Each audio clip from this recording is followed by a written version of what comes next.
ყოველწლიურად ჩვენ სამხედრო უსაფრთხოებაზე უფრო მეტს ხარჯავთ, ვიდრე ყველა სხვა ამერიკული კორპორაციის წმინდა მოგებაა. ეს კავშირი უზარმაზარ სამხედრო ისტაბლიშმენტსა და დიდ სამხედრო სამრეწველო სფეროს შორის სიახლეა ამერიკის პოლიტიკურ ცხოვრებაში. ამ პროცესის ტოტალური გავლენა ეკონომიკური, პოლიტიკური თუ სულიერი თვალსაზრისით უკვე იგრძნობა ამერიკის ყველა შტატში, ყველა სახელმწიფო დაწესებულებასა და ოფისში. რასაკვირველია, ჩვენ გვესმის ამ სფეროების განვითარების მნიშვნელობა.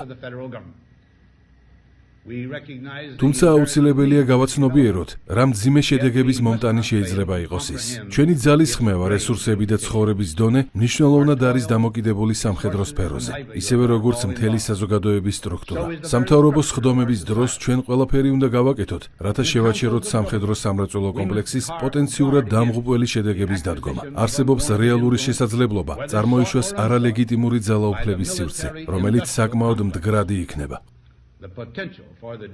ყოველთვის ადეკვატურად უნდა შევაფასოთ მისგან მომავალი საფრთხე, რომელიც ჩვენს თავისუფლებებს ან დემოკრატიულ პროცესებს გამოუთხრეს ძირს. ყოველთვის ფხიზლად უნდა ვიყოთ. მხოლოდ და მხოლოდ სწავლულ მოქალაქეებს შეუძლიათ შეაჩერონ სამხედრო ინდუსტრიული კომპლექსისა და თავდაცვის ისტაბლიშმენტის უზარმაზარი გავლენები მშვიდობიანი მეთოდებით, რათა თავისუფლება და უსაფრთხოება ერთმანეთის გვერდ განვითარდეს.